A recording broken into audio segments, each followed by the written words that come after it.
Today's episode brought to you by... There's no need to fear. Underdog is here. Drop the beat.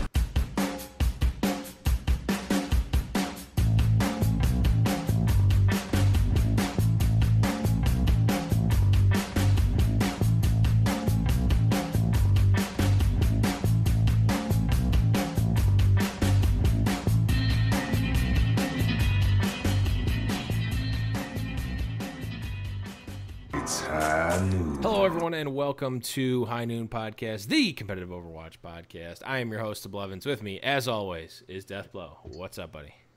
Not too much. What's going on? Oh, you know, good Just a old. couple things. Just I'm still like in a cold sweat from Game of Thrones, but we won't spoil it. I almost spoiled it there. Heroes never die. But let's get right into it. So just to top off the episode, we do have an awesome interview for you guys at the, I guess, the middle technically of the show, but it'll be the end of the show for us. So stick around for that. We've got ChrisTFer from Envision / Team UK, who was awesome and came on to the show with us. So we have that interview. So we're just going to kind of bullet point it out, get you guys the stats and all that stuff, then toss it over to future, past Blev and Death. But let's get right into it and talk about what we did last week. Death, anything fun and exciting going on for you? Yeah, the team blew up a little bit. So I mentioned we were, kind of looking for people, and if anybody was in that range, and a couple of you did reach out, and I really do appreciate it, and I'm sorry. But by the time the episode aired, we actually had 2 more people jump on the I'm gonna stop now bandwagon.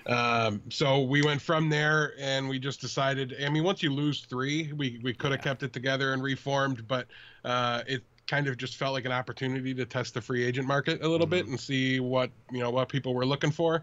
And at least SR wise, it looks like I'm gonna bump myself up a little bit. Nice. A team SR situation. Also, I'm not shot calling anything. Like I'm gonna help with targets because I'm Zen and I need to call my orbs. But other than that, I'm not really doing any shot calling anymore. So that's like a dream come true, right? So yeah, just done a lot of tryouts this week, and I entertained the idea of switching to off tank and looking for a diamond team instead of looking for a masters team on Zen. But the team I found actually participates in some lower tournaments already. They have one where they were like number 1 in their group in the group stages of the tournament the last time around, and it's about half GM players. And so it'll be interesting. Definitely nice to go into a situation with a different shot caller. Like, he's way better at a lot of the aspects of shot calling than I was. Ultimate management. That was honestly the one thing I struggled with very, very badly. Shot calling was knowing what their ultimates were at all times. He's been very accurate with it so far. So nothing's official there yet, though. So I'm not gonna drop any names or say anything like that. We just kind of moved into like a week-long trial, I think, is basically what's going on. Nice. So that's pretty exciting. I mean, this is the first time in a while that you've really kind of shook up your team status. Yeah, honestly, this team basically formed at the end of last football season. And, we've been going, I think it was, that's like January to February range where we got started playing as a group. And, we were high plat when we started, essentially. I was up in diamond already, but not far into diamond. And most of the team as a whole, though, was high plat to low diamond. We started with like an outlier player that was like in masters, but he was so toxic we had to get rid of him, and things like that. And we grew as a group, and we just found the right group of guys. It was a whole lot of fun. So shout outs to all those guys. Even the guys at the beginning who didn't make it the whole way. Was an absolute pleasure to play with you all. Really appreciate all the time, and I'm sure we'll stay in contact and play outside of a 6-stack environment, though that'll be missed as well. Yeah, that's pretty awesome. So, I mean, in a similar Overwatch story, I actually played a match outside of my placement games this week, so that was good. Making progress. Getting there. But besides that, I played a lot of Pokemon Go this weekend. Jumped right back into that. And the same, the Clash Royale game, the Star Wars, Destiny, all the good toxic stuff. But yeah, nothing too exciting for me. Still kind of getting used to living in this new place.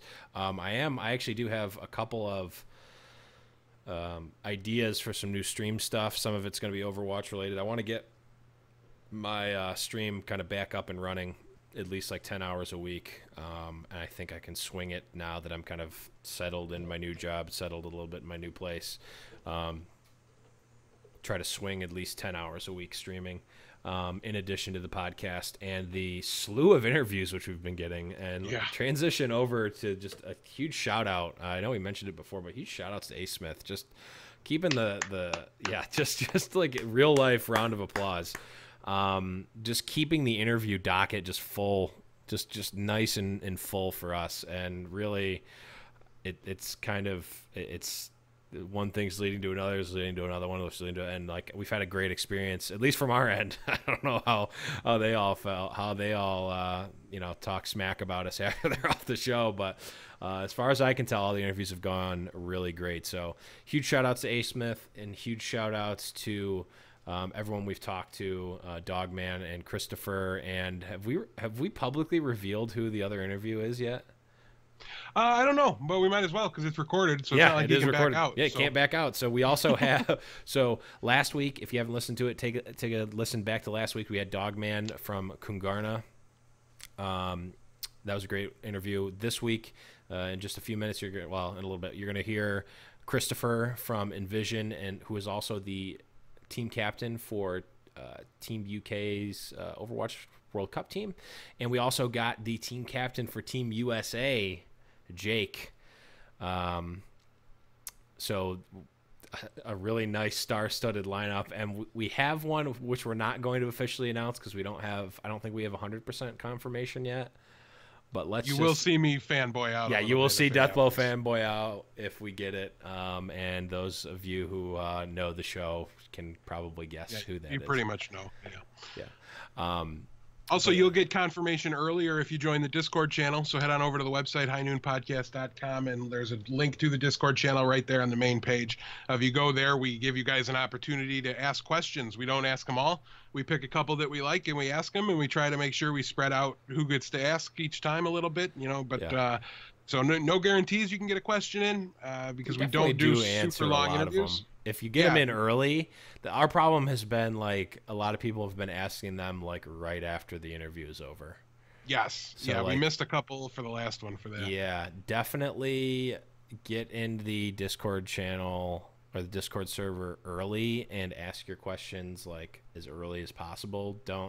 If you see that there's an interview happening, you don't need to wait until like the day of the interview, because we're going to look back and see everything. You don't need to be like, okay, they're live now, let me ask it now, so they definitely see it.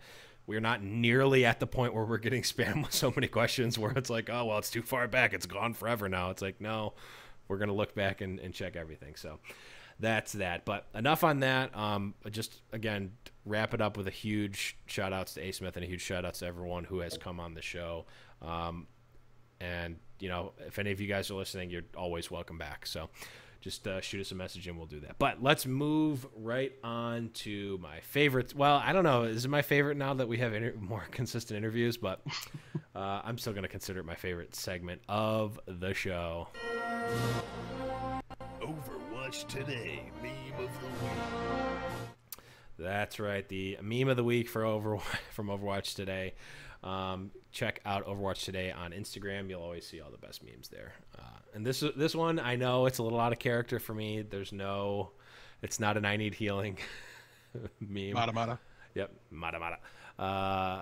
It is instead just a really stupid Dr. Seuss one. This just really hits home for me. So it's the cover of a Dr. Seuss book. It's one fish, two fish, red fish, Doomfish. It's got a picture of Doomfist.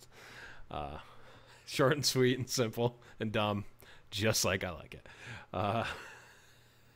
Really, I like how you're like, this is really stupid, but it resonated with me. Oh yeah, of course it did. It spoke to me.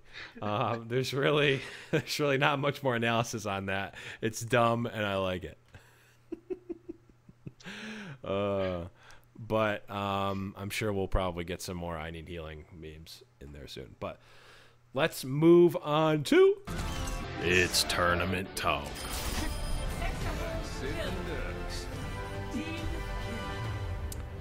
And here, so we've got the tournament talk, and here we're going to talk about Contenders Season 1 here. And this is kind of where one weekend in, so yeah, it couldn't have been too exciting, right? Yeah, definitely. You don't really see, you almost never see anything too crazy happen in the first week, right? Right. Well, group stages are always figured out. I mean, yeah, you just kind of know what's going to happen.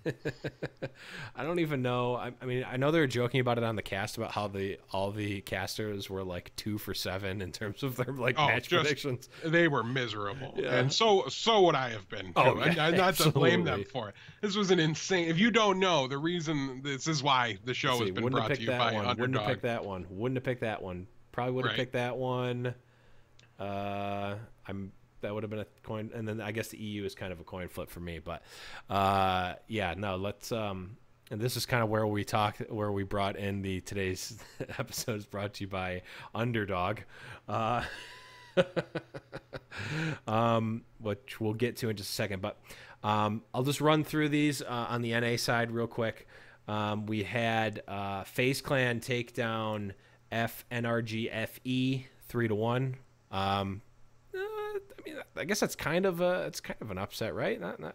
I would have picked it the other way, but it's not.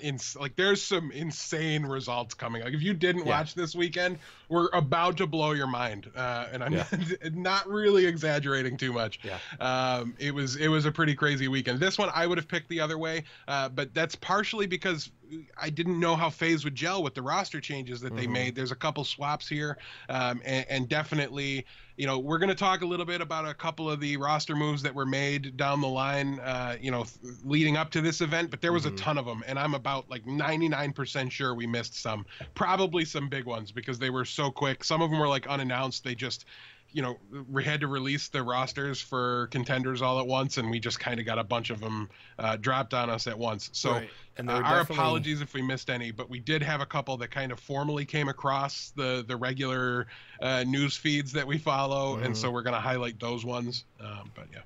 Yeah, and I know FaZe, I believe, had Surefor, and he's not an actual FaZe player. He's just playing in Contenders with them because Cloud9 is in. I don't know. There's some technicality or something like that, right? Yeah, and that's the one match, honestly, that I didn't get to see in its entirety because I am, it's fantasy football draft weekend this weekend and next weekend for me. So I'm not 100% sure, but I know that the kind of default rollout roster for them didn't even include him. So I think he might even be officially a sub, and I know what I saw of FaZe did not have him out there. He did not at least start the match playing on the FaZe roster. It was Carpe, Fact Fiction, Joe Meister, Raucus, Shadowburn, and Spree. Yeah. And by the way, Shadowburn on Doomfist, it makes complete sense because of how ridiculous of a Genji he is. Yeah. And I've talked about why I don't think I can play Doomfist at all for the same reason I can't play Genji at all. So it makes complete sense that he would be an absolutely ridiculous Doomfist, though not the best of the weekend.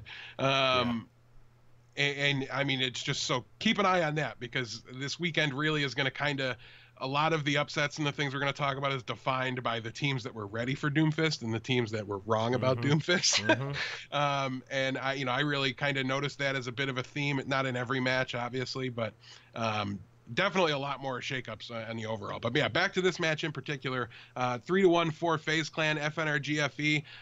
They're a roster that's tough to get a read on, right? Because we haven't seen them since last Contenders, where obviously they did very, very well and surprised a lot of people. But a lot of that roster split up on different World Cup teams, and so I don't know how much they've been practicing as a group, and it's got to be at least a little tough for them. And I don't know if we're seeing that. We're really going to kind of have to just see more matches here, right? I don't want to. The results are too crazy to fly off the handle and assume that the whole world has in fact been turned upside down and everything's different. It's almost like it's just too crazy to be true. So I don't know. We're gonna have to just reserve judgment on this and just enjoy the ride while we get to experience it. Yeah, I mean it is kind of a weird time, before the Overwatch World Cup, and we're still everyone's trying to play as much as they can, but also is trying to preserve their training and then also spend time with their World Cup team. It's a very wild west type of world, and it's even more Wild West than it was before because people are playing with different teams and doing different things and different trainings and whatnot.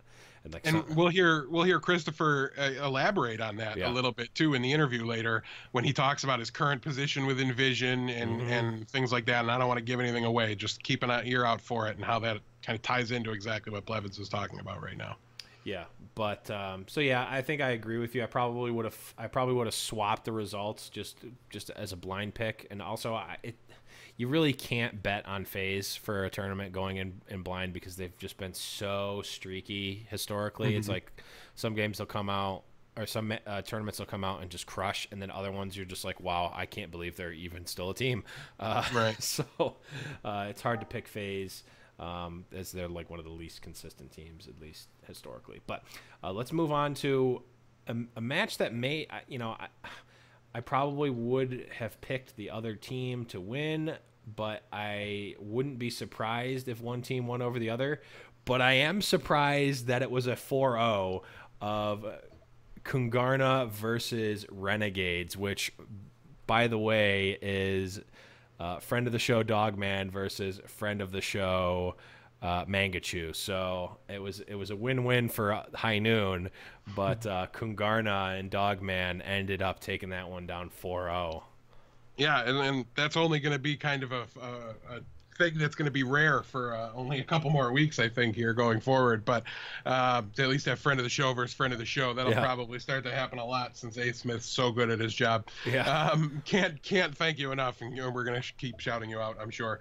But anyways, yeah, Kungarna, I would have picked Kungarna to win this one, I think. It's not that I would have thought they were heavy favorites or anything like that. It's really hard to bet on Renegades because of how streaky they are. They have, even without roster changes, like we talked about how inconsistent FaZe has been, they've had the roster changes to kind of like warrant it, right? Like they've had big players leave and join, and we've seen them work out and not work out with them multiple times. And Renegades isn't, I don't think, known for huge shakeups. I'm sure they've had some. I'm not remembering any off the top of my head, but there has to have been a couple here or there. Man of Snow, I think like a million years ago. Yeah, like I mean, I think it's been a little bit, and it's and been also a while. They took time off though too. Yeah, like it's not been kind of their highlight players, right? Like it's not been their all-stars that are on the team, if you will, or the guys that get all the attention like Mangachu and that. It's been more the role fillers, so it's easier to overlook them. But yeah, Kungarna, I just thought really had a lot of momentum coming off the way they wrapped up, the way they were able to take out Cloud9 in that tiebreaker scenario, and they just had to have kept working. Like I think they might be a roster that's not super deep on World Cup talent. Trying to look at what they've got here. Baby Dogman's not on the World Cup team because we talked to him about having gone there and viewed. So yeah, it's interesting. It's kind of like because they're all US players, if I'm reading this correctly. Right. And yeah, I don't think any of them are on Team USA. So I think that team is one of these ones that was just able to keep scrimming and keep going. Like they are super prepared for this tournament, and I think they have to be taken very seriously because of that. They might be singularly untouched like a lot of these other teams who cannot claim to be, Rogue being a huge exception because their whole team is on the World Cup. So the practice doesn't have to change; it just carries over for them. But yeah, or so they were able to they were able to pull this one out, and I think they're going to be really dangerous moving forward. Renegades seemed very unsure of what they wanted to do. Like I hate seeing the role swaps, right? And I know that the diva player is usually the flex player, but Mangachu needs to be on Pharah, and he needs to be. I mean, if he's going to be on tank, fine, but just get a little more consistency. I would like to see from them. I would let Mangachu loose on DPS. I would just let him play whatever projectile he wanted. I think they had a really good map on King's Row, and their attack was actually led out by just this huge pick, Mangachu versus Dogman. We talked about it. Well, it opened with just a Hanzo shot straight to Dogman's face. and took him down, and it would really open things up. And he's got such a deep hero pool, and he played a Reaper on that map as well, really, really well. Opened up some points for them there. And I just think he needs to be let go. And I think whenever you bring him back to play something like D.Va, not that he's bad at it by any means. I mean, he's playing it for the Canadian World Cup team. I just think it's best for that roster that he be let loose a little bit. Yeah. And until they do that on a regular basis, I think they're going to remain pretty inconsistent. But with that said, they're still a team that can beat anybody at any given time for sure. So yeah, I mean, you want your high impact players to be able to play heroes that are going to have a high ceiling. Like D.Va does not have a high ceiling. D.Va is going to do what she does very well, but you're not going to be able to eke out so much from a D.Va play unless you get like a stupid alt, or I guess if you eat like 2 alts or something. But like, you're not going to be able to go ham and really push your advantage with D.Va. It's going to be like she's a role player. She's a filler of gaps, so to speak. You're not going to be able to get those like 2 or 3 picks, like crazy picks, like with Farah, like we all know Mangachu can do. So it is an interesting choice, but I guess honestly it might be him that wants to do it that way because of the World Cup. He's like, hey, I need to stay in this D.Va mindset. Like I'm 100% D.Va right now. Like I can play the other things, but I'm just going to be worse, and it's going to be splitting my time in training. So let's just have one of you guys who are a full-time DPS do that. And I'm going to stay D.Va.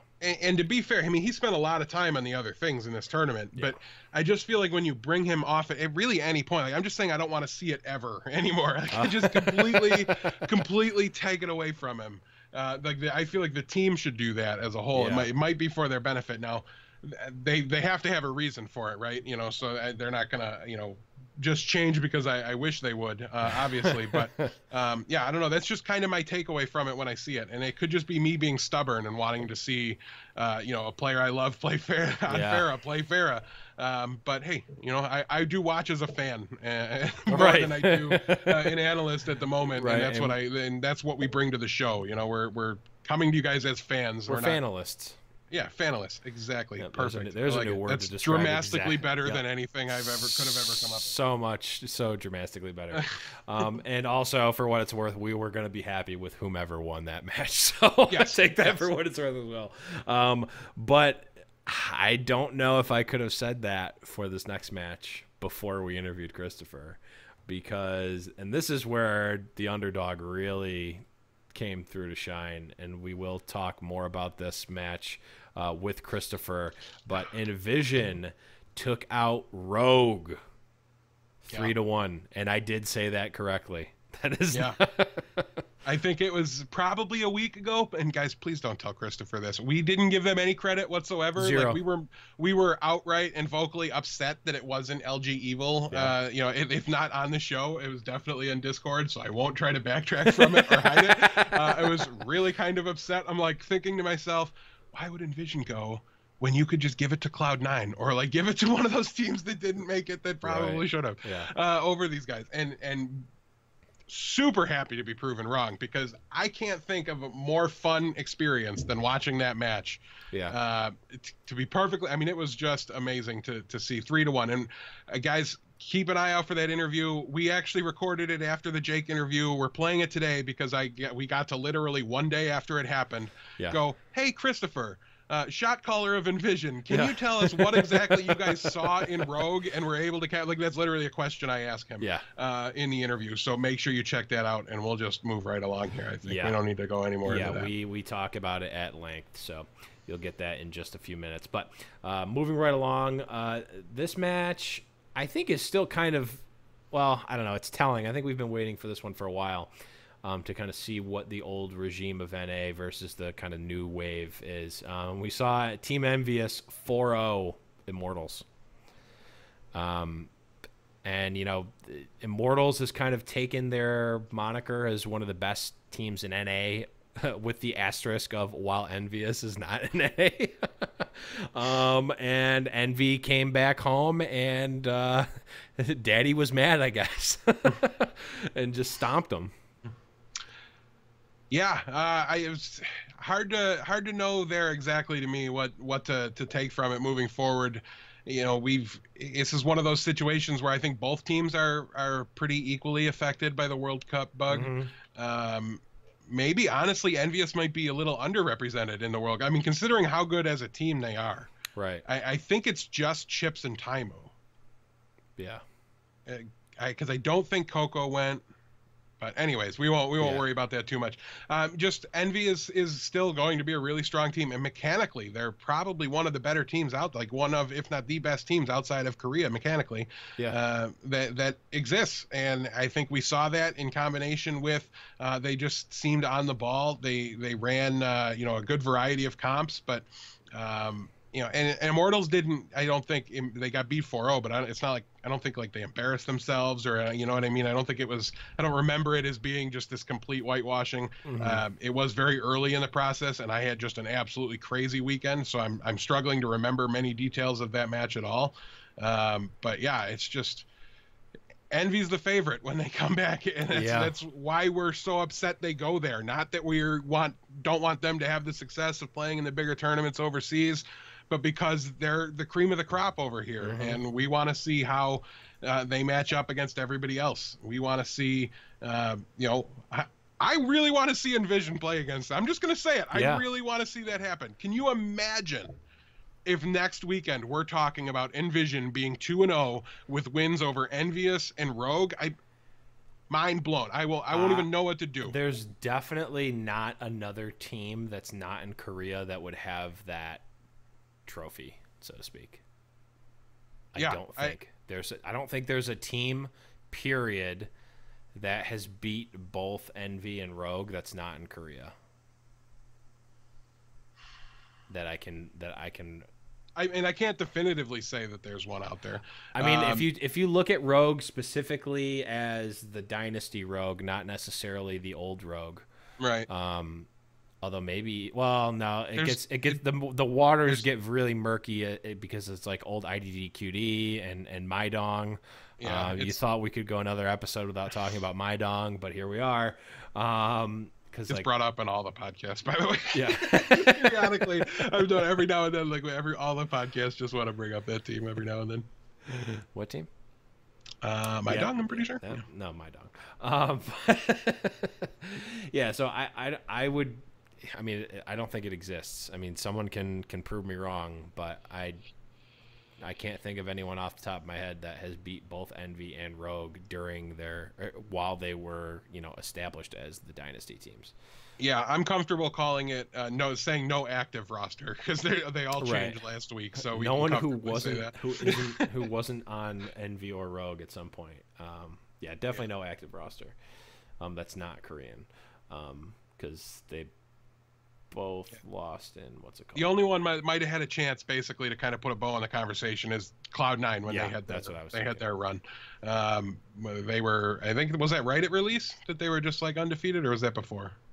At the end of beta, maybe. Before. Anyways, before. Yeah, because Envy was Twinston. Back. It was Twinston. Yeah, but anyways, it was a really interesting match, and it's one that I think is going to make for a really good storyline. These teams seem very likely to meet up again in the future in this tournament, so I think it's going to make for a really good storyline going forward. And like I said, I don't think it was a major blowout or anything like that, so I think we can count on it being a good matchup if it does happen again. Yeah, and I mean, I'm just excited for the next round of Contenders. After this, it's like, who knows what can happen now? Like every match Envision plays from now on is going to be insane. We need to see if Envious can be chunked. We need to see if Rogue is on a downward trajectory or if it was just a hiccup. There's so many different storylines that are coming out of this. Kungarna being World Cupless, how big of an advantage is that? Like, I really want to know. Let's see them play against Envy. That'll be awesome. Yeah, pick your storyline and follow it is really what this is screaming out to me. But let's move on to EU. And you talked a little bit with ChrisTFer about this one, but Gamers Origin beats Bazooka Puppies 3-1. What? What a world we live in. Gamers Origins looked bad the last time I saw. I mean, outright bad. And I don't think they really looked like a team that I wanted to see come back into this tournament. You know, I'm fine. Obviously, I have no problem with the team. Happy to see them again. But this was supposed to be kind of like our Overwatch League preview, right? And I just going into it from what I'd seen of them in their last showing, they didn't seem like a team that could really live up to that. And it's not like Bazooka Puppies was setting EU on fire. You know, E United was the team that won season 0. 1, 2, 3, I think, was the team they faced in the finals. And I think Laser Kittens was probably, you know, or Laser Kittens and Misfits, I think, kind of rank above them as well in general. But Gamers Origins looked pretty bad, like outright not good in comparison to the other teams in the bracket before. So to see them come in and really, they took it to Bazooka Puppies. It was bad, and this was happening, like, they literally ended while we were on a Skype call with ChrisTFer. And I asked them at 2-1 for Gamers Origins, who do you think is going to win, is before we started doing the interview. You won't hear that later, but he's I mean, Bazooka Puppies really should be able to take this, was his reaction. And he's an EU player, you know, he's from the UK, so it's safe to say he follows the scene very closely, probably better than the NA scene. And Gamers Origins didn't do it. And the reason they didn't do it, and this is really, to me, the one match that highlighted the whole, like, we believed in Doomfist versus we did not believe in them at all. I guess Leaf has just been spamming Doomfist nonstop. He has just, since the moment he released, probably since the moment he hit beta, just been going ham on Doomfist. Plays him unbelievably well by comparison to the other ones that I've seen. And really just Bazooka Puppies never had anywhere near an answer to it. And we've talked about, and I was clearly wrong in this, because they're not the only team that used Doomfist. Envy used them. We saw FNRGFE and FaZe use them. Most matches, in most matches there was a Doomfist appearance. A couple where there weren't, but so Leaf took the game over on the Doomfist, and it was really, really fun to watch. So if you're an aspiring Doomfist player, if you're trying to figure out how to use them into your compositions, go 2-2-2 with it and play it with a McCree is probably the most commonly successful combination that I saw. So it was great to see a little bit more McCree come back into the metagame. But yeah, huge shout outs to Gamers Origins here. They're clearly onto something now, and it becomes a matter of, now I've seen them stand out in a good way and stand out in a bad way. So now I need to figure out who they are. And suddenly they're a team that they went from me kind of wishing they weren't there to I'm super glad they're here. And I'm very excited to see them go against the rest of these teams. Definitely. It'll be interesting to see how they stack up once people start to realize how to play against Doomfist too. And shout outs to Hardest there too. He was playing the McCree in that combo I talked about. And we've seen him before. It's been a little while, I feel like, since we've seen him. But he played very, very, the guy who spells Hardest with a Q. But yeah, it's a really interesting composition that I've got my eye on now. I want to see that play out some more. And but big shout outs to him. He had some big plays as well. Like when it wasn't Leaf all over the place in the kill feed, it was Hardest all over the place in the kill feed. So but let's move right along. I don't know how big of an upset or how big of a surprise in any way this is, but 1, 2, 3 takes out Singularity 4-0. Yeah, now, I don't think that was a surprise at all. Definitely the team I would have picked going into that. But isn't it, I believe it's Hafikul and Finzi that are new additions to the roster. So they've had some significant change-ups. And it's great to see. You know, it was they were a team that I talked about them with Andres when you were out for a week. And, you know, I mentioned that they might have been the next up-and-coming team. Like, they could be the next thing. And they're still on track for it. You know, they've got to continue to do well. I want to see them go against Misfits, E United. You know, those two I think are definitely the still the number 1 and number 2 top dogs for the group at the moment, at least. But things are changing so fast; it's really hard to call favorites at this point. Anything. I mean, we've seen EU shake up quite a bit over the years. And by years, I mean months. It feels like years and years now. But So there's that one. And let's move on to what I would consider probably an underdog taking out a big one here. We saw Team Gigante take out E United 3-1. Yeah. United, obviously the team that took down the EU side of Contenders last season, losing to a squad of, no slouches here. We've got a new addition, Shaz, to the roster. We've got Linkser, we've got Zappis, we've got Fraggy, and Davin, and Big Goose is the name that I was not super familiar with, though I thought he played very, very well in this match. It was just kind of one of those situations where you didn't expect it, but and to me, I wasn't super surprised. Like it made sense as I was watching it. I don't think no alarm bells went off. I didn't think that like E United was in super big trouble. They seemed a little off to me more than a major problem. But anytime you lose, it's 3-1 is better than 4-0, but if you're going to lose in an upset fashion like this in groups and you still want to come out with a good seeding, you really want it to be 2-2, and then the tiebreaker decided it, right? Like, I really think that's going to be very important. Now, a lot of 4-0s here. I didn't see, there was no 2-2 matches here, but it was an opportunity to give yourself a good tiebreaker situation, and I would have liked to have seen them pick that up. But I didn't think it was dominating, but it was against the expectations here. United was definitely the heavy favorite, and did not live up to that one. So big shout outs to Linkser. We love seeing that guy play. If for no other reason than every now and then he picks that Widowmaker. He's super good at it. So I think we did see it on Gibraltar in that matchup. So always great to see a player that's super good at Widowmaker around and doing well, because it just leads to more Widowmaker. Yeah, which is always good to watch. Not very fun to play against, but very good to watch. And the last match we saw for EU Contenders was Misfits versus Cloud9, and Misfits took that one out. Or I guess technically Cloud9 EU. Misfits took that one out 4-0. Yeah, and I don't think that this one was necessarily a big upset, but what was very surprising about this matchup is that it wasn't close. We've seen Misfits and Laser Kittens play in the past, and we've also talked a lot about how getting and signing an org can really look like a boost.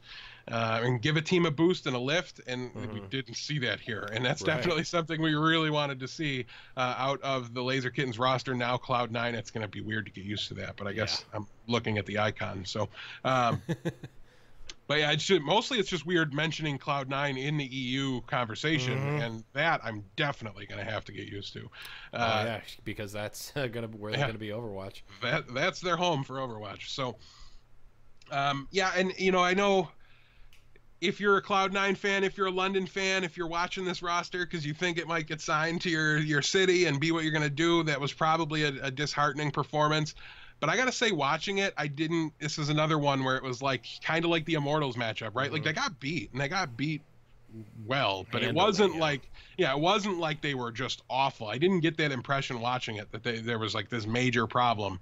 I'm blanking on a little bit of what their roster change-ups were, but I do think they had one or two of those. So I think Nevix is new to their roster. I don't know that he was playing with them in the past. So it'll be really interesting to see how they gel going forward, and hopefully that's all it is. There's just a little bit of team chemistry that wasn't there with the new roster changes, and hopefully they can get some of that back quick. Yeah, definitely. They're not confirmed to be the Cloud9 Overwatch League team necessarily. No, that roster is not confirmed. The team spot is, but the roster's not. So, definitely no reason to panic. But I do think it's likely that a bulk of that roster goes over there. Right. Although we do know a couple of players who we may hear from in a little bit that would like to be on that team for a number of reasons. But don't want to give too much away. So that's pretty much it.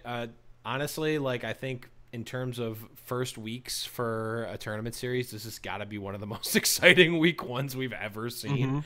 And not only that, but when you have that first week of excitement, it really just, at least in this case, makes week two, makes you want to watch week two even more, because there's just so many storylines going on both the NA and the EU side. Yeah, when you have just that many upsets, right? It takes the teams that you thought were going to be at the bottom end, right? And when they perform poorly, there's no excitement built there, right? On either side. And we've But seen now, that happen so much over the span of esports. And now we're sitting there going, well, is Rogue, are they in trouble, or was that a fluke? Yeah. And now you're like, well, just the same question goes for both sides and like half the matchups from this week. So it should be great. And I'm definitely, I've been talking about how excited I am for this tournament for 3 weeks now. And I did not think it would be possible to be more, like this much more excited, at least, after the first week only. Yeah. So definitely take the time. I would suggest you go back and watch those matches, but definitely check out week 2 once it happens. But let's move right along, because we do have a couple more things to talk about before the interview, and let's break it down. We will break it down. We got some hot news literally today as of the recording.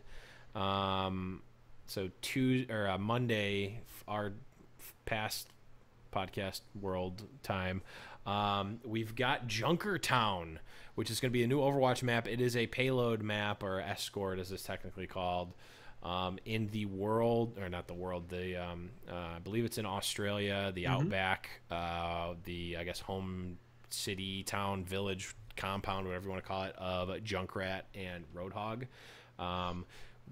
As of the time of the recording, we don't have a lot of details besides the opening cinematic video they made, which was really goofy, a little bit cringy, but I thought it was all right.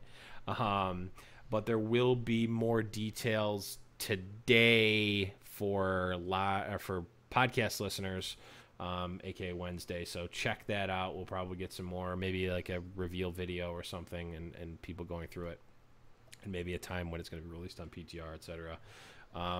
Anything really to say about that, Death? I mean, have we needed another payload map? There hasn't been a new one since the release of the game, I can tell you that. So it's nice to see. Is that accurate? Route Dorado? 66? No, Route 66 was. Oh wait. Was that after release? Well, okay, it's Dorado came out with the game. Route 66.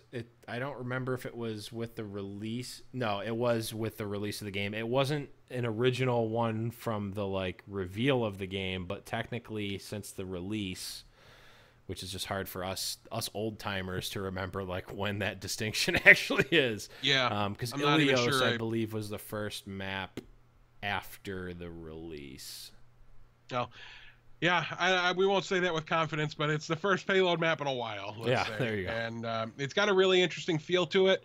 I was never a TF2 player. I've heard a lot of people draw Dust Bowl comparisons to the TF2 map.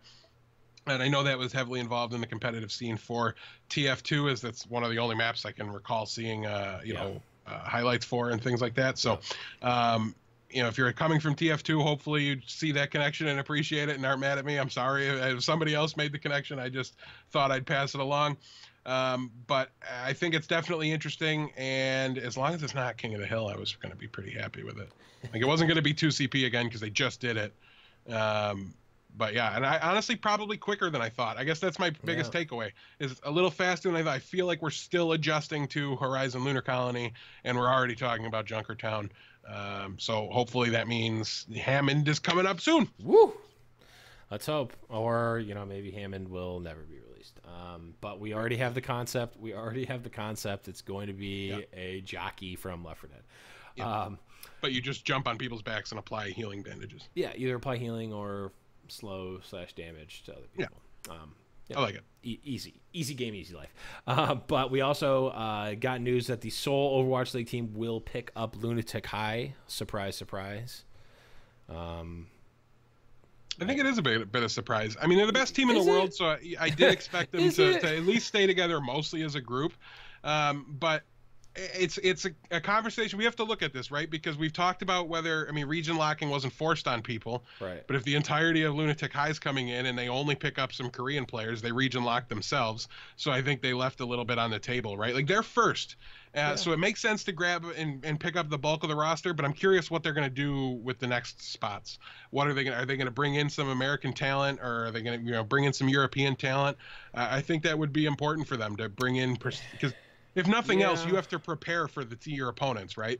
And you're not going to be playing against Korean opponents. So the fact that you're so focused, they don't come here, right? Like some of our teams go to them, but they don't come here and live in our meta like Envy Right. has theirs. So I feel like at bare minimum they need like somebody that's familiar with the EU and the NA metas on your team. Like I think that's going to be important.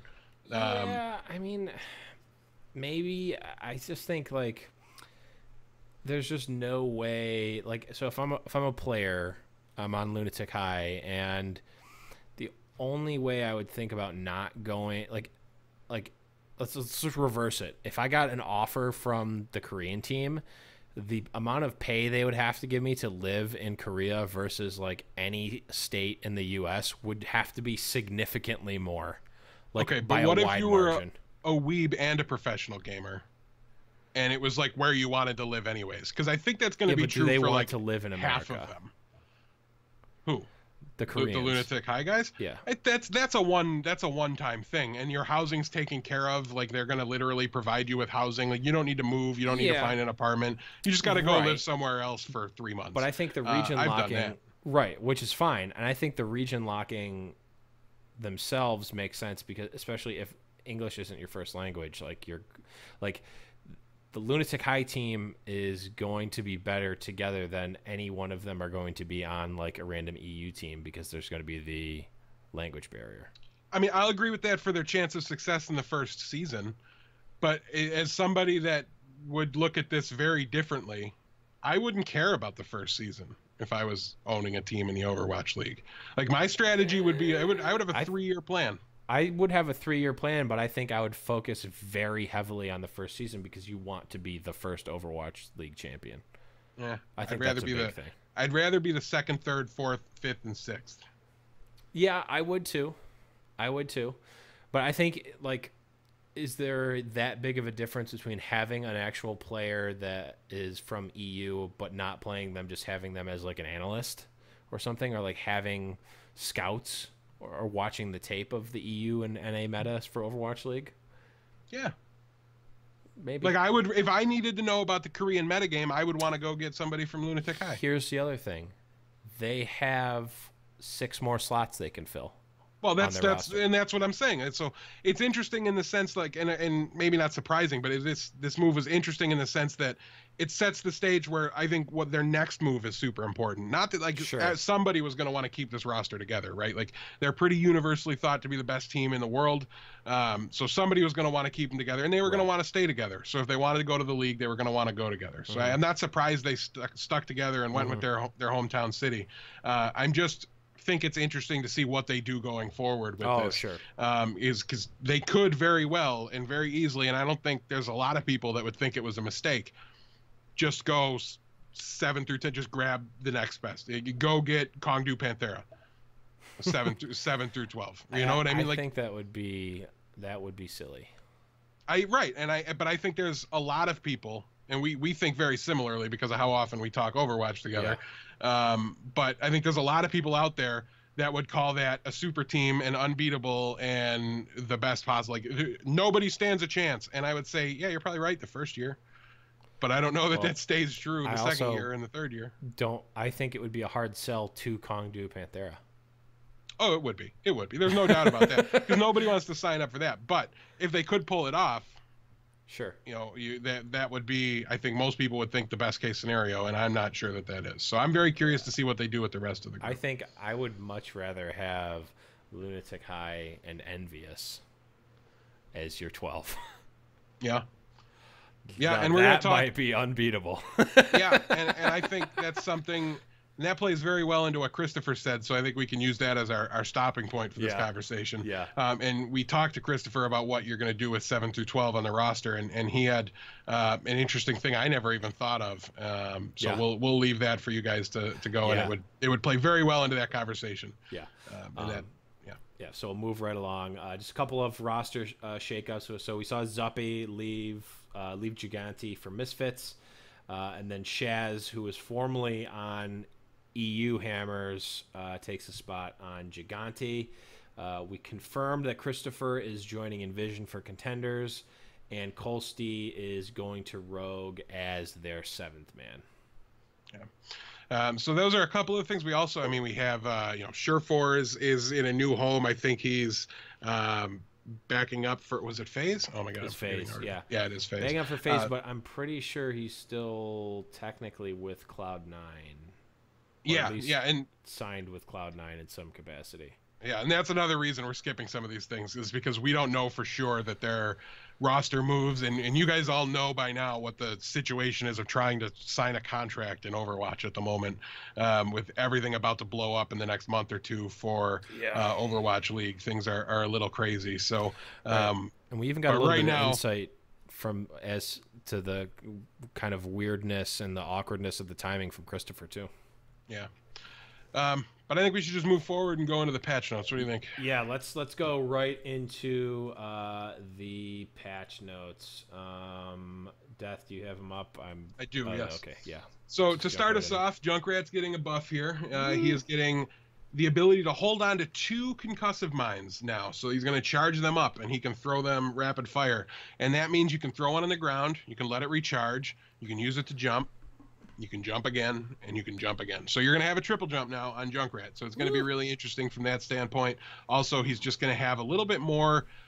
I really view that particular ability as kind of like your aim damage, right? Like I spam with my left click, but when there's somebody I specifically want to kill, like there's a tracer in my face, I'm using the concussion mine. Yep. Also, his rip tire is going to be better.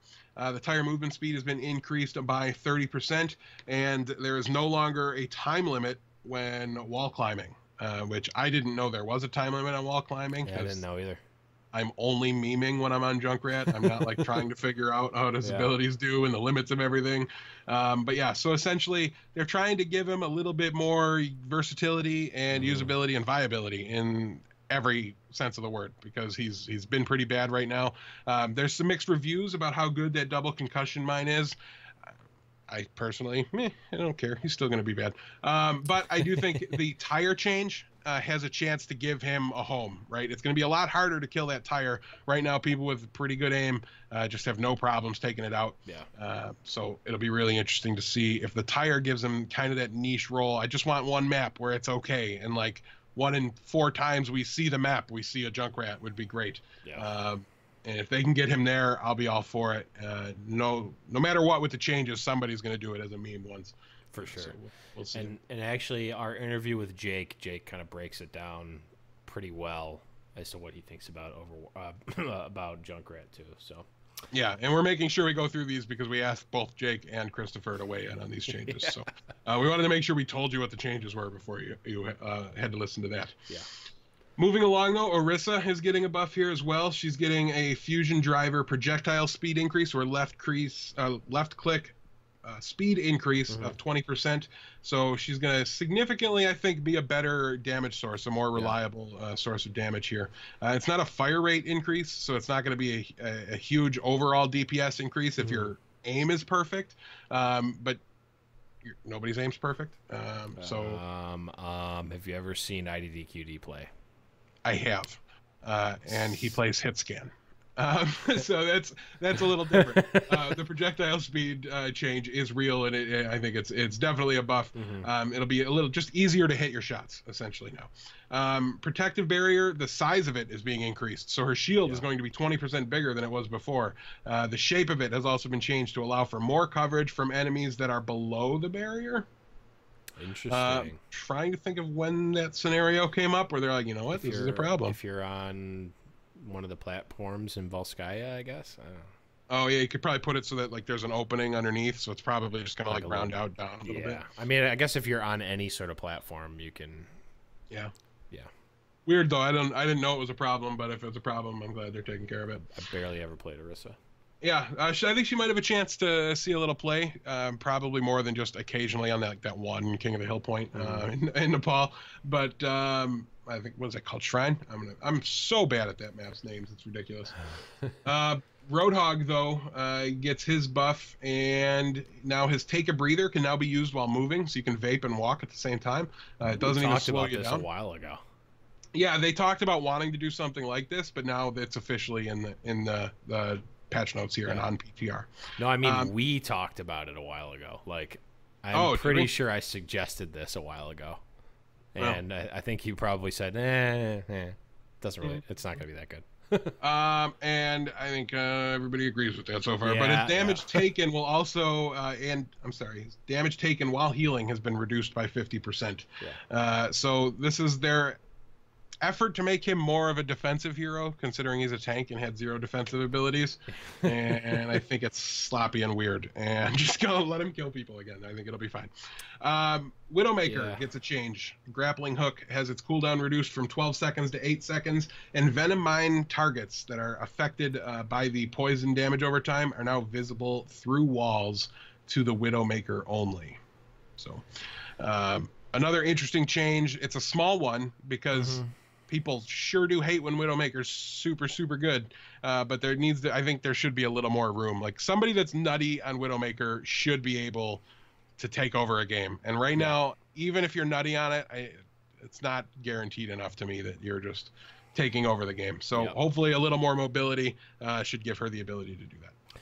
Yeah. So that's it for the confirmed in the PTR patch notes, but we did get another going to be coming to the PTR, so what I like to call the pre-TR. I just made that up on the spot, and I think it works. We've got a D.Va rework, actually, which is kind of interesting. So they said they made some significant changes to D.Va internally, and they've been testing them for a while. And at the end, they did manage that they're hopefully going to make it to the PTR soon. So nothing confirmed, just like always, but, you know. It sounds like it will be in the next patch. Right. So for her defense matrix, the energy drain is increased by 2x. Effectively, this means the uptime for the ability has been reduced by 50%. So half the time you can have defense matrix up, cut in half. That is huge. What is also huge is that her boosters can now you can now shoot while she's flying. Essentially, you can fire down, rain down fire from above. And what's even more huge somehow is that D.Va has a brand new ability called micro missiles. Where D.Va launches a long salvo of small missiles that explode on impact. They deal damage in a small radius around them. The ability can be used while her other abilities can be used while using her other abilities or firing her fusion cannon. So she can fly and shoot her fusion cannons and shoot missiles all at the same time, but her defense matrix is down. I have a question. What's the question? How? Yes. Like what button? All her buttons are used. No, her her right click matrices, her shift goes forward. No, she doesn't have an E. Is that also defense matrix? No, it's right click. Huh. So she doesn't have an E. So there's. She used to have an E, which her E used to be defense matrix, but it's not anymore. It's right click. Strange. Okay. Yeah, I mean it is strange. A little bit strange for sure. But I mean, it's really hard to kind of evaluate this because there's literally a brand new ability and we know nothing about it. Yeah, like we need to know the numbers on the damage to know the overall impact here. But what's obviously clear is they want her core function to be a little bit different. Yeah. Right now, D.Va acts as a sponge. She just absorbs everything that's coming at you and fills all. You just make up for so many mistakes. She peels like a champion. And after this, like you said in Discord today, looks like they're going more the bruiser route, right. Which is cool. But I'm not convinced it's not really bad for her play rate. Oh yeah, like almost really bad in the pro meta. Like in pro for sure, I think so. Like. Defense matrix. I mean, I've been advocating for defense matrix for a very long time. Even when it was bad, I was advocating for it and advocating for D.Va. I mean, this is kind of what I've always wanted her to be, but I'm also a schmuck, not a professional player. Right. Right.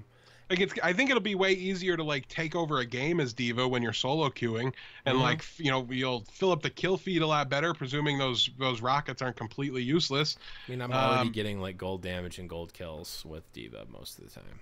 But and one of the most interesting interactions I think might be that you're basically taking her from like Winston's best friend in Dive to like there's a really good chance she crushes Winston into the ground now. Yeah. Like she might just become a straight up Winston counter depending on the damage on those rockets. Right. If and she the can fact take that out she's already pretty good. Right. If she can take out his shield with the rockets, wow. I mean, you can use the rockets while you're firing your cannon. So she almost certainly can shred that shield unless those rockets just deal nothing, which I wouldn't be surprised if they do. And those guns are already remarkably good at finding Winston flesh. Yeah. His big old head is just honed right in on it. Yeah. So overall, I think, I was talking about it in the Discord earlier, I think it's an interesting change. I mean, it's a huge change, I think. I think she's going to get a lot worse. Well, she's definitely going to get a lot worse at her role in pro, and therefore is probably going to see a huge dip in play. But I wouldn't be surprised if she still sees play, just different play. Yeah, I don't know. I personally, maybe it won't even be deserved. I just think, I think if this hits live, she's gone. And I think dive might go away, and that might be exactly what they want to do. Mm-hmm. But I don't know that I like it. Like, can't we just bring dive down a little bit? Like, can't we also have a viable 2-2-2 like deathball comp? I want a world where they both coexist and they can fight each other. I mean, if you just put Roadhog back to normal, don't add these diva changes. If you just put Roadhog back to normal, does that happen? Do you have quad tank and dive? It's pretty close. Yeah, I think it's close. I think it's probably map dependent, honestly, but Yeah. It'll be interesting to see. I mean, this was huge. This could be huge. Yeah. So we'll be curious to see, and we'll let you know if it does officially hit PTR, and we'll keep you guys updated on that. But it's big enough we wanted to bring it to your attention because this has a chance to really shake up the pro meta game a lot. Yeah. And if and when it does, we will talk about it right here on High Noon Podcast. But we are just about out of time. We're actually probably a little bit over time for this episode. But again, stay tuned, guys, because we're going to be passing it over to me and Deathblow and ChrisTFer in just a second. We're going to, I mean, right now. Yeah, right now we're going to pass it right over to Blevins. And yeah. Thanks, Blev. Here we are. It's always awkward talking to myself in the future, past podcast future that we speak about almost every single episode. But let's jump right to it. We are lucky enough today to be here with ChrisTFer, the UK Overwatch World Cup captain. How's it going, man? Hello. Thanks for joining us on the show. Yeah, it's going good. Thanks for having me. Yeah, it's really awesome. I really appreciate you coming on. I know it's kind of late for you. We moved the show around a little bit, but I know it's a little bit late for you. So really appreciate you having on. But let's jump right into it. So the way we start all of these interviews, for better or for worse, is want to get to know you a little bit, and we have kind of like a little running competition. So the first question we have is, I want to know your gaming or esports or however you want to answer it. I want to know your origin story. How did you get into gaming? How did you get into esports, etc.? So, and I said there's a competition because we've got a little bit of there's been some interesting stories, to say the least. Well, everyone always asks me this, and I always feel really bad because the truth is, like, I have no history. Like, I played games. I'm effectively a ladder player. I played Call of Duty on Xbox. Mm-hmm. I got quite good at it on the ladder, but I never made any money from it or even considered going pro. Uh-huh. I got to Master or Challenger on League, but again, I was like still nowhere near the level where I would be considered an esports pro. So this is, for all intents and purposes, my first esport in almost every way. Well, nice. Hey, that's not a bad way to start it. You know, it's always, I mean, we talked to Jake last week, and he had a similar story, starting out as sort of a console pleb, like you did. Call of Duty on the Xbox is what I would almost consider the paradigm of console pleb. No. But, and then ascending to be a pro player. So it's actually really kind of an inspirational story, to say the least. Halo on console. Okay, yes, that's true. Way more basic. Come on now. Shout outs to Phelan. The one person maybe knows that reference, and his name's Phelan. But so for reference, our current champion for best origin story is Adam Hoek, who actually wrote the outro music to our show. He played a Tony Hawk Pro Skater 2 match against a DJ in like Sweden or something. That was like how he got into gaming was that. So it's gonna be really hard to top that one. But yeah, so I can't really compete. Yeah, no, very few can. But so that's how you kind of got into gaming. So what kind of brought you into Overwatch? What was alluring about Overwatch for you? I don't know. To be honest with you, it was more just I really enjoyed the game. It was one of the first games where even when I was playing ranked and scrimming and all this, I never got burnt out of the game regardless of what I was playing. Like it felt like towards the last year or two of my League of Legends, I don't want to call it a career, but when I was playing that game, I didn't enjoy the game, but I was good at it. So I spent a lot of time doing it, looking to improve or whatever. But I was never having fun. Whereas even to this day, I still legitimately enjoy playing Overwatch. So I think that's what kept me around after I started it. I didn't play beta or anything, so I think I literally played it the day it was released. Oh wow! So you were playing even after us when we had Overwatch and Only Watch for so long. But that's awesome. So let's move on and talk a little bit about the World Cup, because that's been our, with the exception of the Overwatch League, that's been kind of our main focus for the past couple of weeks at least. So what was the tryout process and the whole process for the UK World Cup team?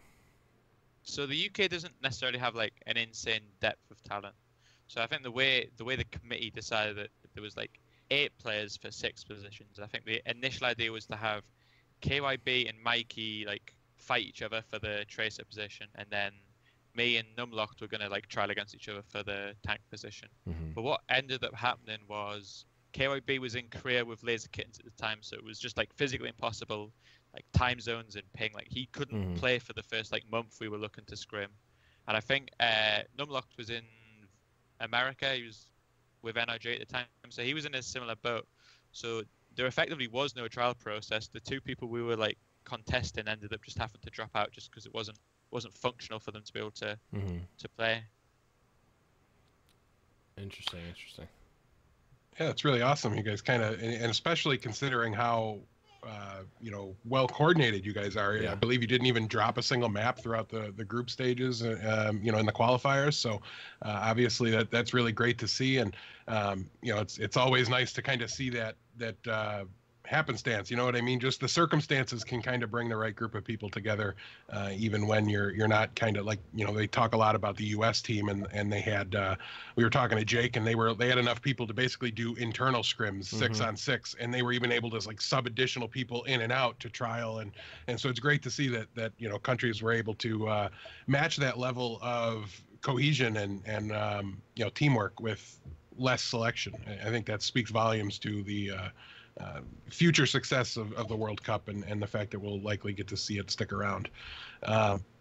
Moving forward, though, it was a big deal on the broadcast, and I'm curious if it was maybe something that was, as noticeable from inside of it. But you guys were talked a lot about being very, very confident and maybe doing a little bit of smack talk going through the event. You've lived up to all that smack talk and all that hype so far. Do you think that mindset, though, does it help you guys drive the team and keep you guys focused, or give you any momentum or any boost? Is it smack talk if it was true? That's we went into it and we told everyone. I said to every single person, we're not going to drop a map, and we didn't. So I was just being realistic. I wasn't being ambitious. Right. Yeah. To answer the question, I think it does. I think the main success of Team UK is I still don't believe we're mechanically or individually better than a lot of the teams that we beat. But I think our main unique selling point, if you like, was the way we played on LAN. On the stage, in that pressure situation, everybody played twice their level in scrims. And I think a lot of it does, I'd be lying if I didn't say the vast majority of our team has an ego and we're pretty confident and stuff. But I think it translates over. We have faith in ourselves. I think we all truly believed that we were good enough to beat every single team there. So there was never any situations where we were going to doubt our ability when it got onto the stage. So I think it definitely helps. So you're more confident than you are cocky, is how you would describe it. Maybe a bit of both. It's probably better that way. Since you've kind of got that swagger, I'm going to ask you outright. Call your shot. Who do you want to play against? Who do you want the opportunity to beat? In the finals of the World Cup when you guys get there. Who's your ideal opponent there? I don't know. We go into this event. We had this game plan where we fought Flash Wolves or Taiwan. They're going to win their group. We're going to win our group. So we're going to play USA. So all of our pre-match banter was all aimed at USA. So we said, oh, we're gonna throw them out of our own competition. We're going to fly to USA. We're going to kick them out. So I would say USA, but I actually spoke to a lot of the USA guys and actually kind of like them all. So maybe I don't want to kick them out. Maybe Korea. I'm pretty sure we could take them. That was honestly the answer I expected, right?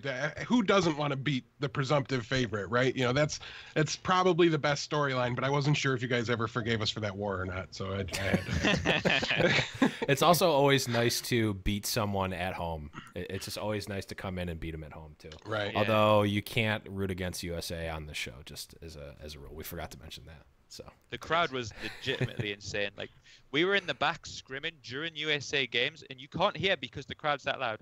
Like, we are behind the stage with headsets on scrimming, and we can't actually hear each other purely because the crowd are going, USA, USA. Like, it would have been, I don't know if it would have affected us, but I can understand why playing against Team USA would actually be pretty difficult in that environment because the crowd were really, really impressive. Yeah, and I think you'll find a similar crowd. I mean, Blevins, you were there last year. Yeah. You know what kind of response Team USA gets from that crowd. But I will say BlizzCon is likely to attract more foreign visitors. Mm-hmm. So it might not be quite as bad, but it's still going to be decidedly, USA supporters. And if nothing else, there's going to be some travelers that get into it just for the sake of. I mean, it's so easy in a mob mentality like that just to get swept away. Like if you're there supporting. A different team, let's say you're in from France and they get eliminated, you're just I would think you would just pick up the Team USA chance because of the mob mentality and just wanting to be a part of it. It'd have to be the most fun way to be there, I would think. Yeah, and I wasn't actually able to get in on any of the USA matches last year, but I could hear them from outside of the arena, like decidedly loud. Well, normally I think, ChrisTFer, we would talk a lot more about the World Cup.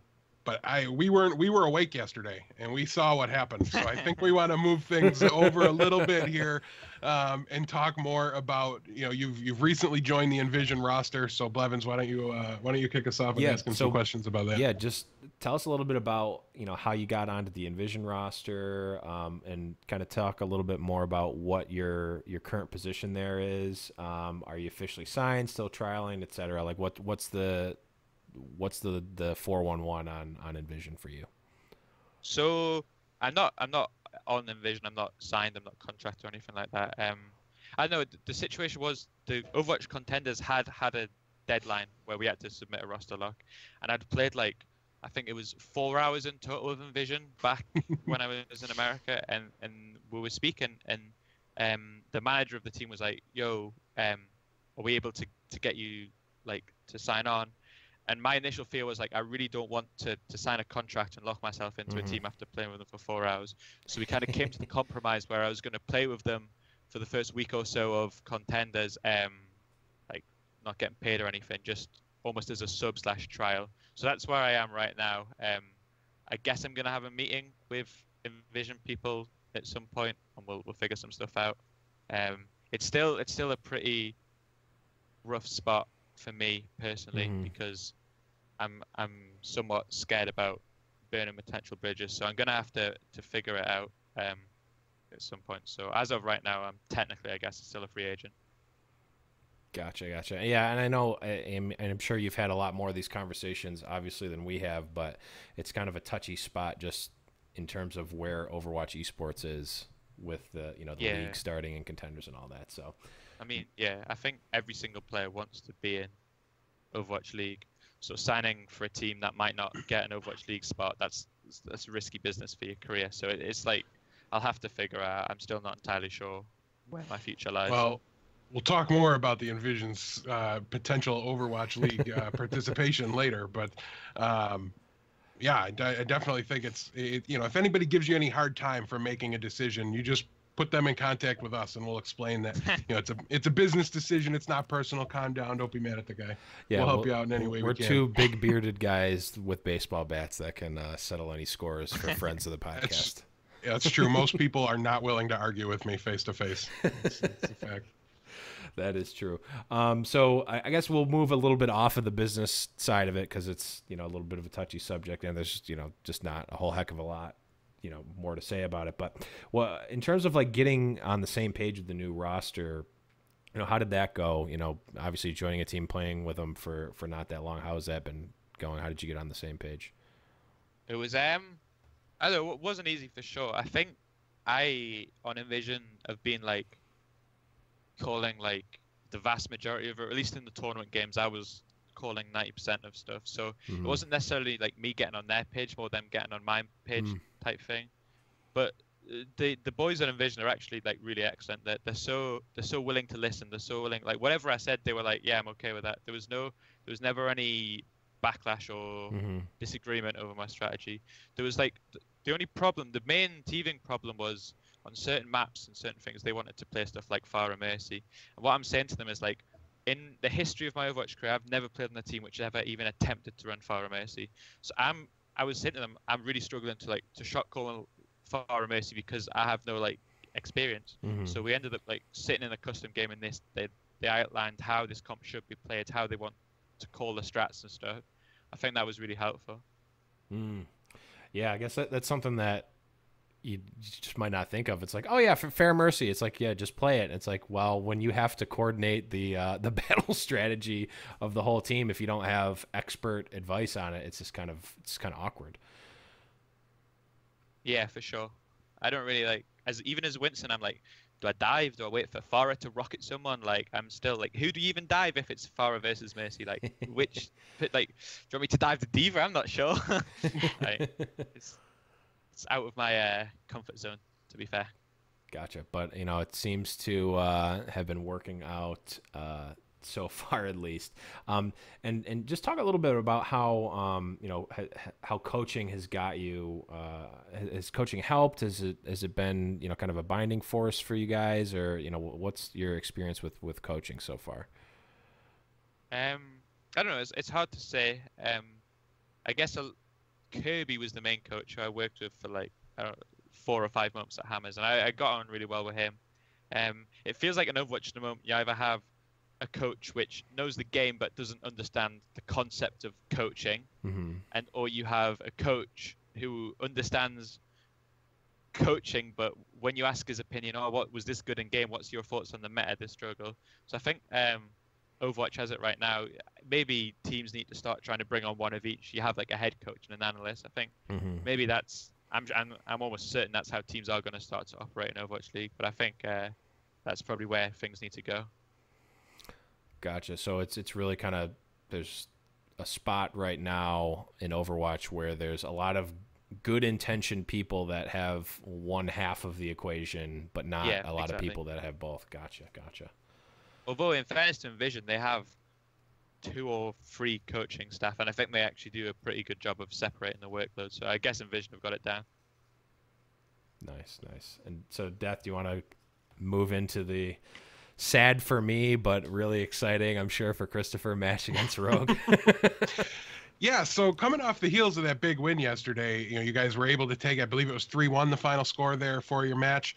Did it really change your expectations or the team's expectations about, what you guys would be able to get out of Contenders? Because it's got to be weird for you going from the super confident UK team, and not that Envision's not necessarily a confident team, but we weren't very confident in you as a community. You guys were decidedly the underdogs going in here. So does it change how you view the rest of the tournament going forward? Yeah, I mean, for sure, I can understand why everyone voted as an underdog. I think even internally, I think we didn't think we were going to win that game. The thing about the boys in Envision is that team, all those players on that team, like, performed so much better in tournament than they did in scrims.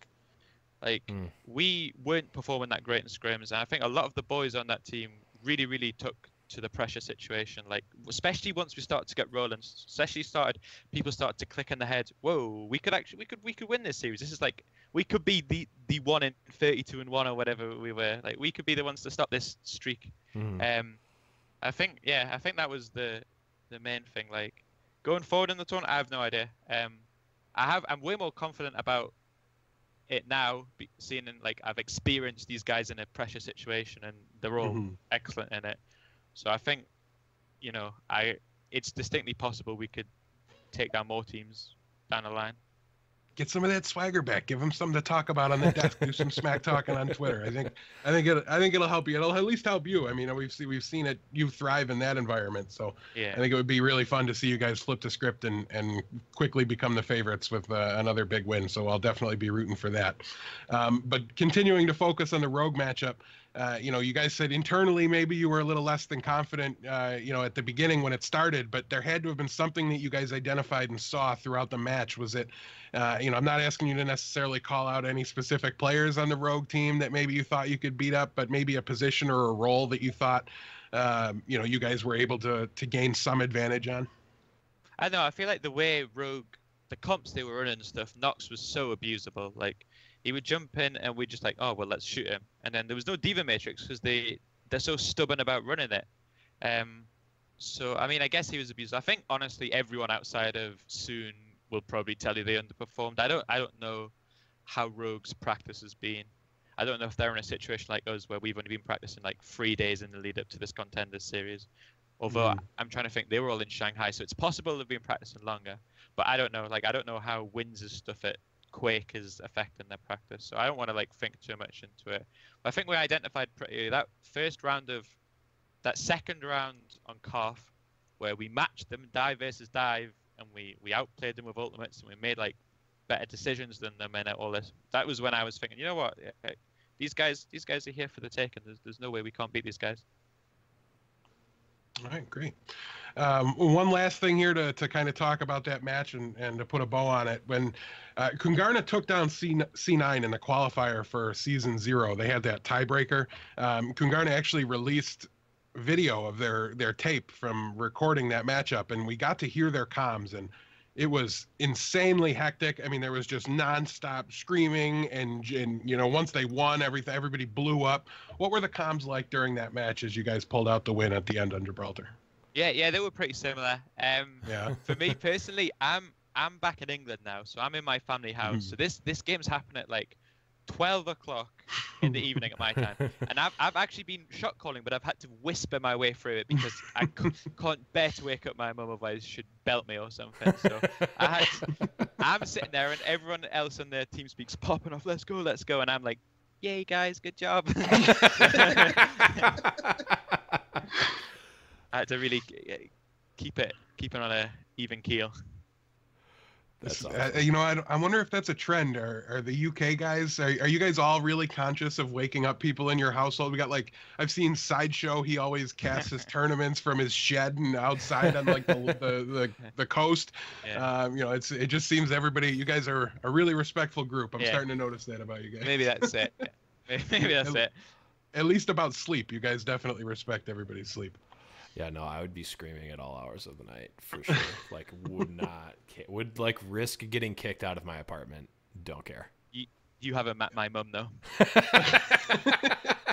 Fair. Good. True point. So let's move on. So again, congratulations. Even though I'm a little upset because Rogue is the only team I own a jersey for, so I therefore, just by definition, have to root for them.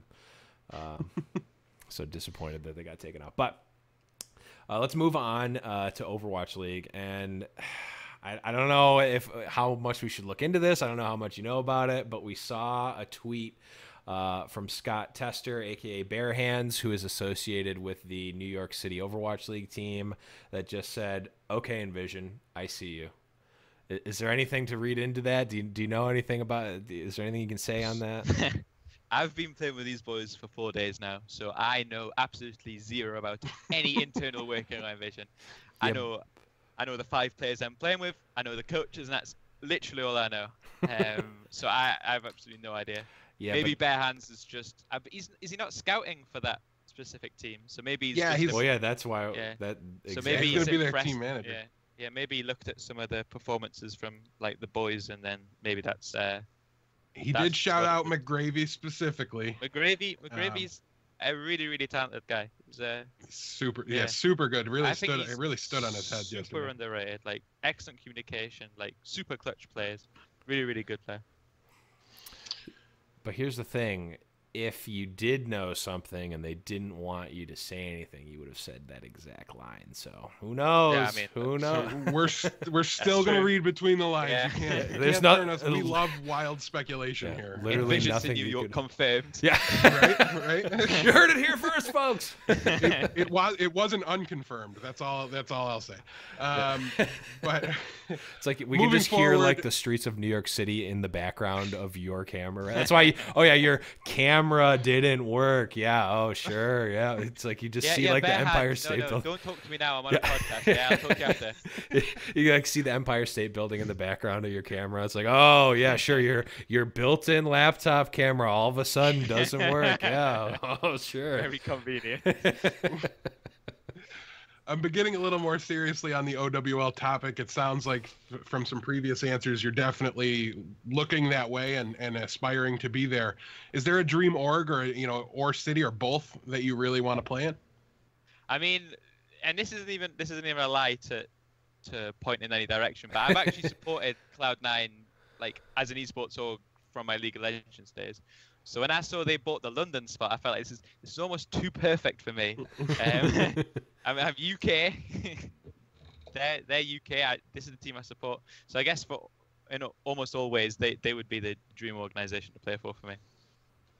Well, it's definitely a good one, and it was. I mean, it's a little unfortunate. It was kind of the boring answer. It's the one I expected. You obviously would want to play in London, but I get that too. I would want to play in Buffalo if we ever had a team, and I was ever good enough. But that won't happen on either front, so we can move on from that.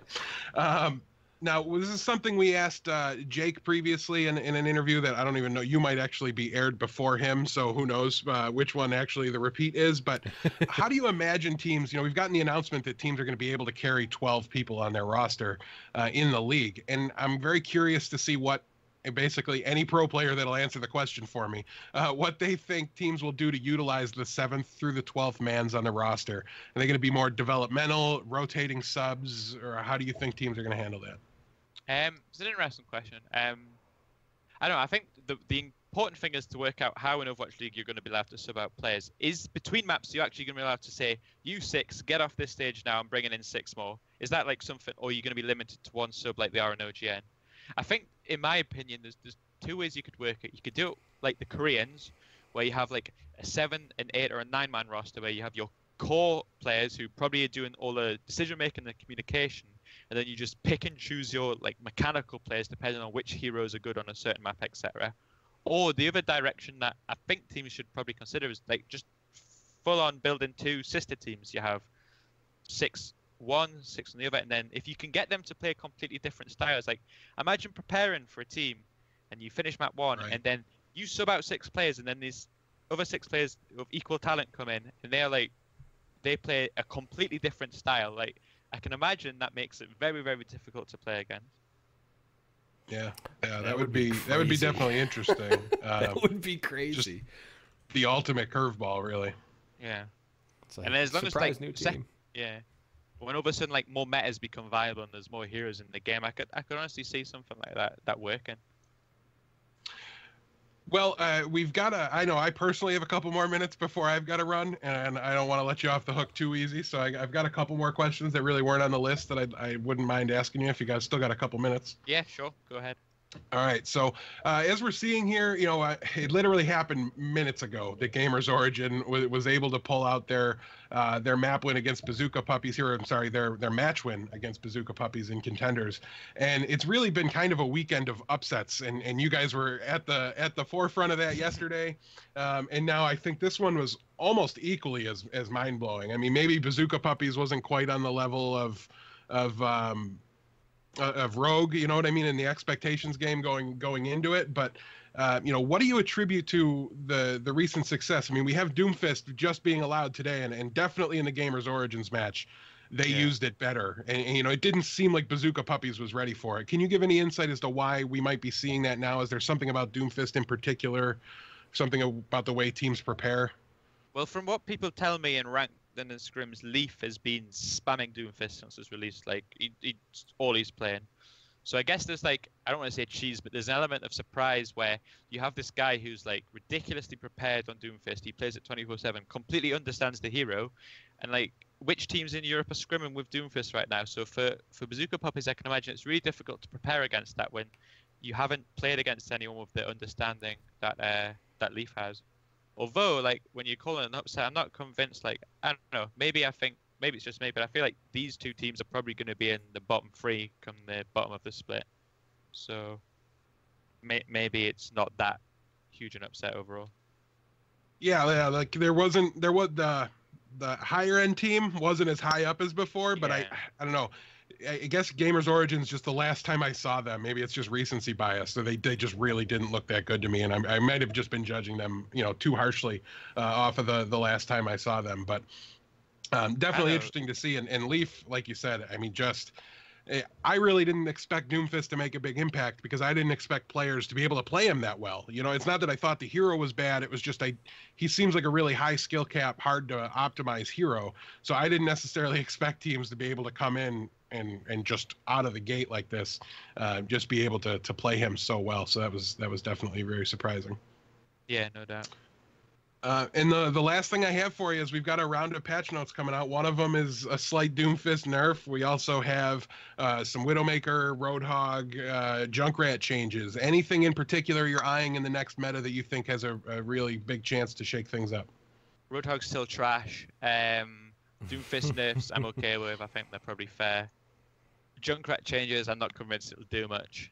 And then, I don't know, Widowmaker, I hate Widowmaker. I really hate the game when she's in it. I think I really, really dislike her. At least from a Winston perspective, I think, what is it, a shift now on an 8-second cooldown? So it definitely got shorter. Yeah. I'm not 100% sure on the numbers, yeah. So as a Winston, I'm going to be going around, I'm going to jump on her, and she's going to jump away, and we're basically going to have the same cooldown on our shift, and I'm going to jump on her, and she's going to jump away, and I'm never going to be able to kill her. So, I don't know, maybe I think it's actually a pretty significant buff, and I think there is a lot of good Widowmakers in the game that are still good on that hero who don't get to play it, so it's distinctly possible that that Widowmaker, we see a lot more of it. And there's another slight change too. It's people that are affected by the poison mine will then be visible through walls for Widowmaker only. That's actually a really nice change. I think that it makes sense with the concept of the hero. I think Venom Mine was pretty useless before anyway, so I think you could probably use it to like scout doorways and stuff now.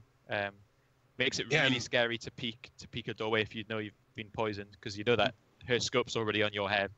Yeah, it's basically impossible. And I just think about those fights when, the stupid Widowmaker plays that you remember when they flick kill a Tracer or a Genji that's like literally on top of them, and it just makes no sense to how a human being could possibly do that. Yeah. But now it's going to really help them see their approach and time everything a lot better. So I think we might see a lot more of that. And that change in particular, I think, is going to be almost nothing to your average Widowmaker, right? But like it could be everything to a really talented Widowmaker and a really aware and a really conscious Widow player in the pro scene. So I know we've talked before about how some of the best Overwatch we've ever watched was when Widowmaker was everywhere. Like from a spectator's perspective, now I don't agree. I wouldn't even agree with myself when I talk about playing the game.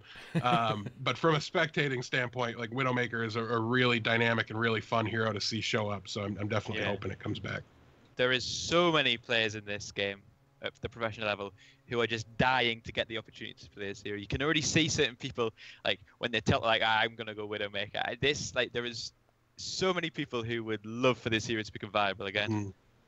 Yeah, you think we can just list guys that kind of fell off the face of the planet when the nerf happened? Like, where's Reaver? He's not around, and it would be great to see guys like some of the only ones like Kefri, even like he's still really good on Widow, streams it all the time, but he was like borderline showing up and trialing for some teams when she was good, and now I haven't seen him since. So it would be great to see some of those guys be able to come back. That's it for me though. Anything to add, Blevins? No, I think we covered pretty much everything we want. ChrisTFer, any last minute, anything you want to talk about or shout outs you want to give?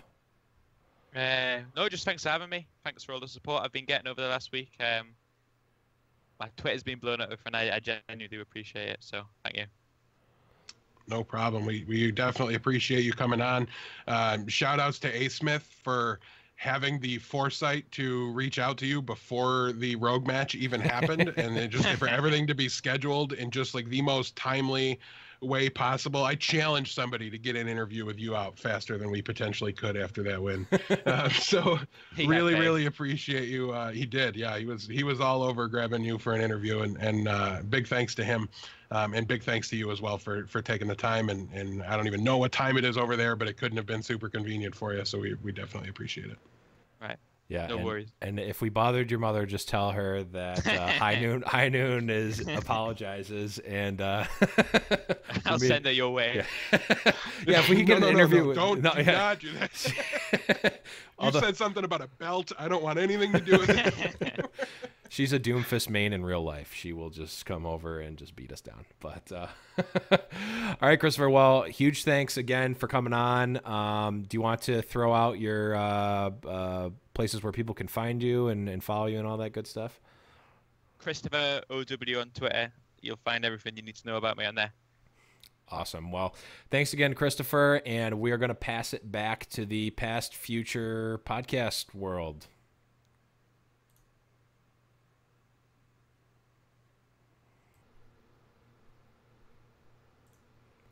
Wasn't that a great interview, Death? Oh, so much fun. I had a blast. I did. I mean, I really time. did. It actually was a really fun interview. This one we actually recorded before we recorded the episode, unlike the Dogman, and also the Jake, and also the almost gave it away. But that's gonna be it for the show, guys. Huge shout outs to A Smith. Huge shout outs to ChrisTFer.